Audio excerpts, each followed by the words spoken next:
السلام عليكم الخوت، كي دايرين؟ هانيين لاباس عليكم؟ المهم اليوم غادي نتكلم على الايجابيات والسلبيات ديال مدينه الرباط اللي باغي يجي للرباط.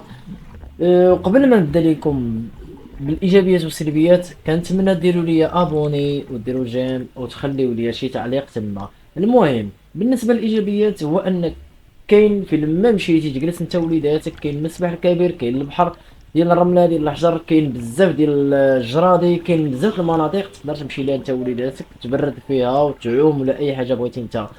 هادو هما الايجابيات والامان وكل شيء. ولكن السلبيات هو انك الا جيتي للرباط عول على انك راك بحال كتمشي لواحد المدينه اوروبيه. كاين الغلا هنا في الرباط بزاف، ما عرفتش السبب علاش حنا كنعانيو من هادشي هذا، وكنعانيو حتى من الغلاء ديال الماء والضوء.